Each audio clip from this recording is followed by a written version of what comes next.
Sobat Losa, selamat datang di Apa FM, podcastnya Himpunan Mahasiswa Peternakan Apa Losa, Universitas 11 Maret, Surakarta.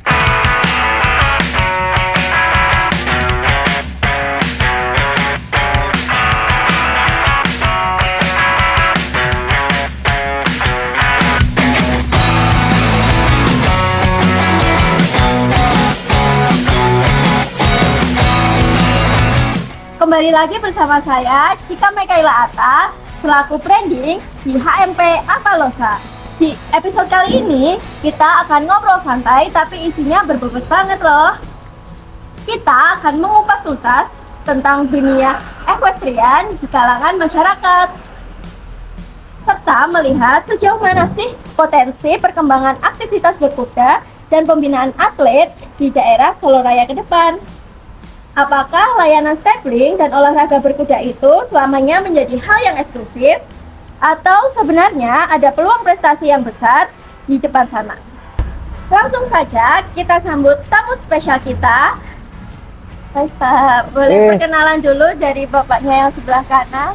Oke, selamat siang. Assalamualaikum warahmatullahi wabarakatuh. Perkenalkan, saya Troy sebagai pengawas di Solo Equestrian Center. Oke, assalamualaikum warahmatullahi wabarakatuh. Selamat siang, perkenalkan saya Muhammad Hasan Saifullah selaku admin Solo Equestrian Center. Sehat Pak? Alhamdulillah sehat. Baik, kita langsung aja ya teman-teman. Jadi untuk Solo Equestrian Center sendiri itu pemerakarsanya Bapak Haikal Nahdi. Kebetulan beliau memang orang Solo. Dan awalnya sebetulnya karena hobi. Jadi awalnya itu karena hobi, beliau punya kuda, kemudian dulu awal itu dititip di stable di Jogja, gitu. Karena memang untuk di Solo memang belum ada ya pada saat itu, belum terlalu rame, gitu. Terus kemudian sampai pada akhirnya ada pemikiran, kebetulan ada lokasi juga yang akhirnya dibuatlah 1-2 kandang pada saat itu.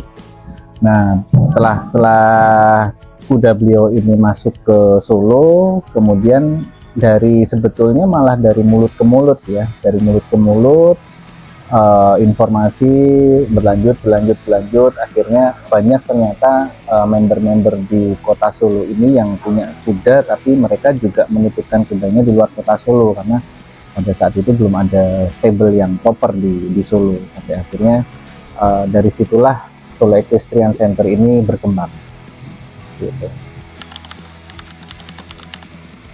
Seekor kuda ini memang sesuatu yang sangat eksklusif sebetulnya, tidak juga karena memang kuda ini mungkin belum banyak orang mengenal seperti apa hewan kuda ini, kemudian bagaimana cara perawatannya, seperti itu.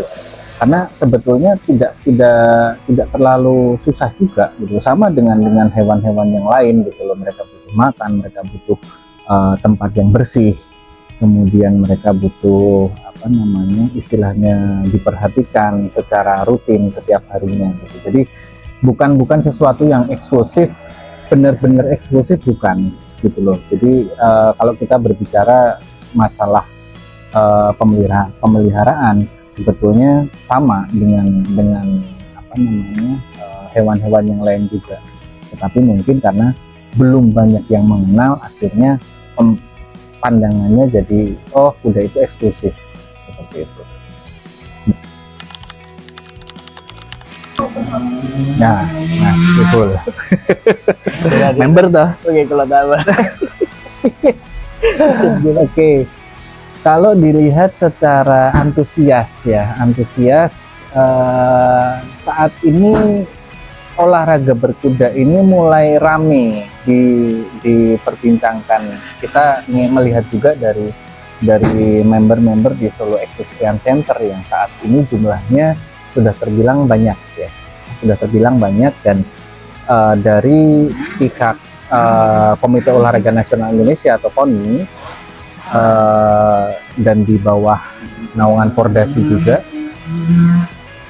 kita sudah mulai dilihat sebagai salah satu cabang olahraga yang berpotensial, yang punya potensi untuk menyumbangkan prestasi di kelas nasional maupun internasional. Dan dari situ kita melihat memang secara kans atau secara kemungkinan bahwa olahraga berkuda ini bisa dibilang olahraga yang saat ini mulai naik pamornya.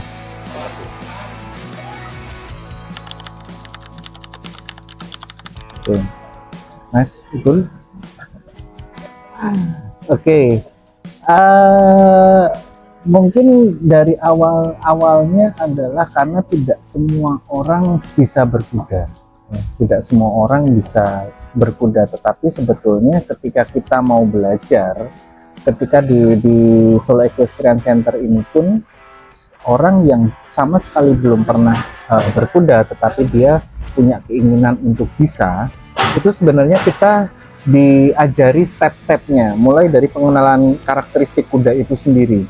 Jadi sebelum betul-betul riding itu member itu dibekali dengan karakteristik kuda dulu, seperti apa, bagaimana cara menghandlenya, kemudian bagaimana caranya untuk membuat si kuda ini tenang, mengikuti apa yang si rider ini inginkan, seperti itu. Nah, setelah itu baru step-step yang bersifatnya kompetisi, seperti itu. Dan kalau dilihat member-member Solo Equestrian Center pun banyak yang usianya masih dibilang masih sangat-sangat muda ya, masih sangat-sangat muda. Ada yang SD, kemudian SMP. Nah, kenapa kita bilang itu berpotensi secara jangka panjang? Karena jenjang mereka umur mereka masih terbilang sangat-sangat muda, yang jalannya masih panjang buat mereka mengukir prestasi sampai dengan katakanlah di umur 40-45 tahun gitu. Itu masih sangat panjang, dan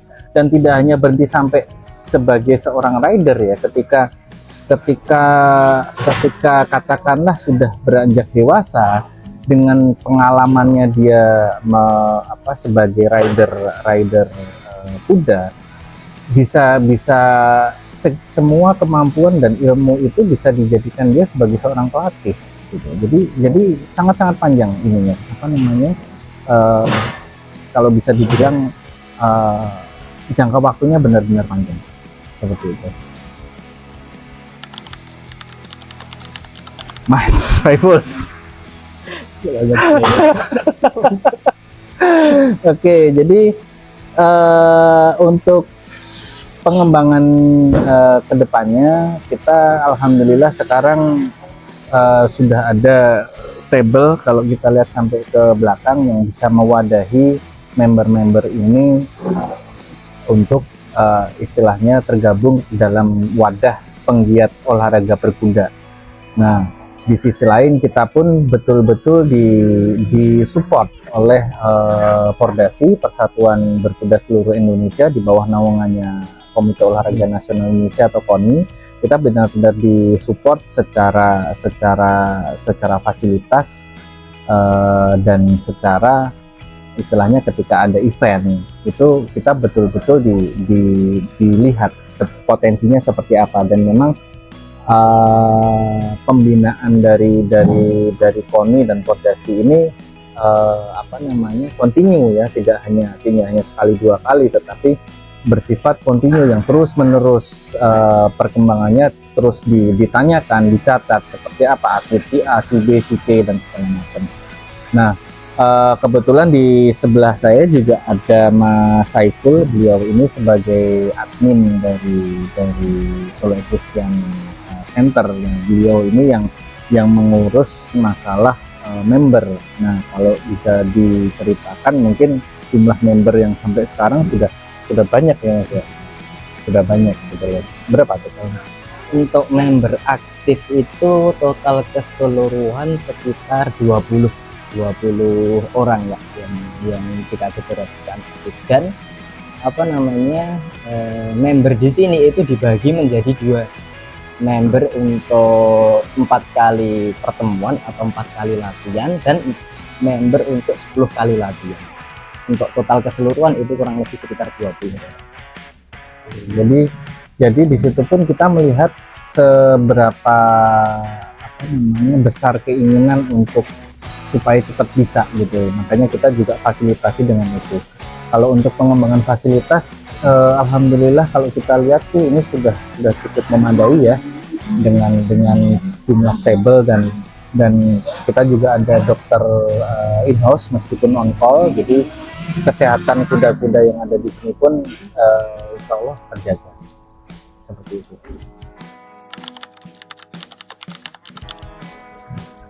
Cerita yang menarik ya, bukan menarik sebetulnya. Jadi kalau dibilang unik, memang kita beranjak dari satu stable, satu kandang, 2, 3, terus berlanjut sampai akhirnya kita dulu sempat pihak dari owner ini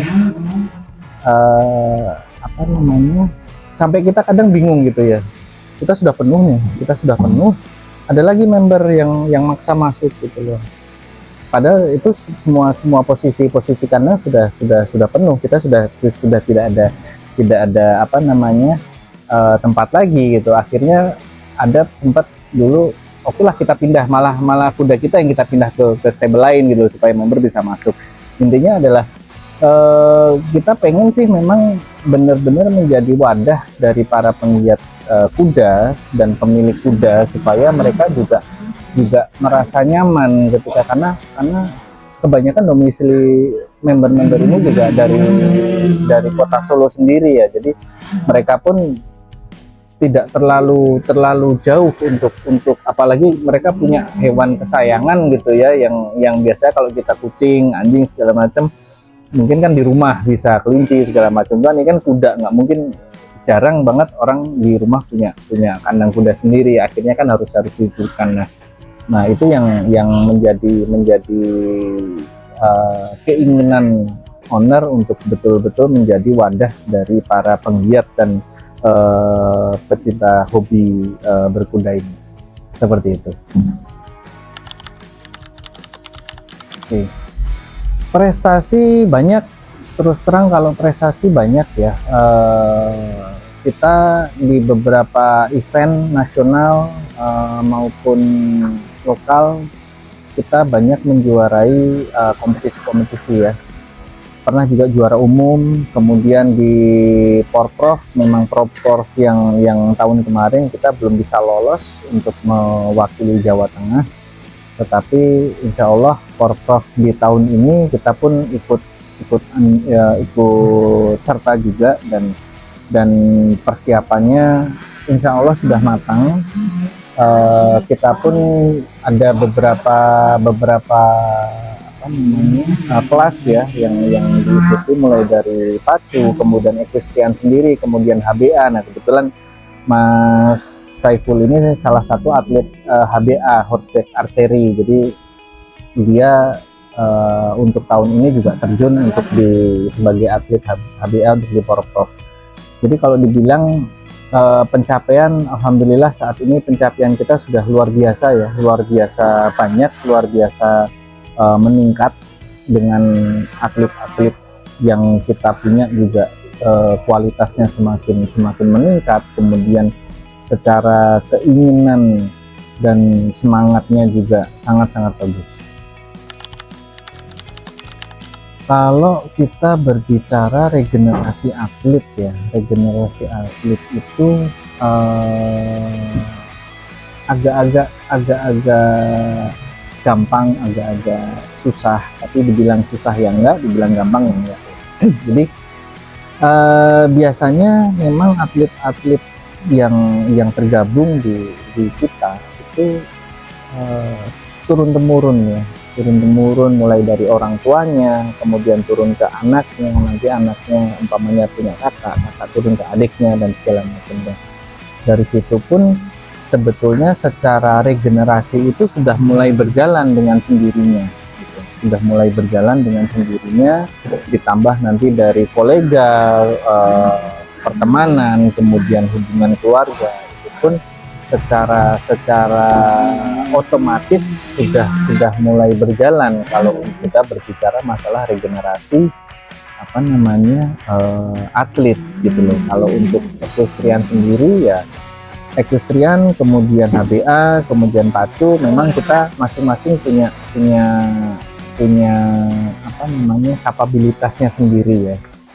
Jadi memang atlet ini ketika dia sudah turun di pacu, ya dia fokusnya di pacu, kemudian di equestrian juga fokusnya di equestrian, kemudian di HBA juga fokusnya di HBA, meskipun tidak menutup kemungkinan untuk cross ya Mas ya, untuk berpindah dari satu divisi ke divisi yang lain gitu ya, karena basicnya adalah sama yang dipakai kuda gitu, cuman hanya perbedaan cara treatmentnya aja supaya si kuda ini sesuai dengan yang diharapkan. Jadi kita bilang kalau secara regenerasi sudah berjalan secara otomatis nih, regenerasi atlet, kemudian regenerasi kuda juga berjalan secara otomatis gitu.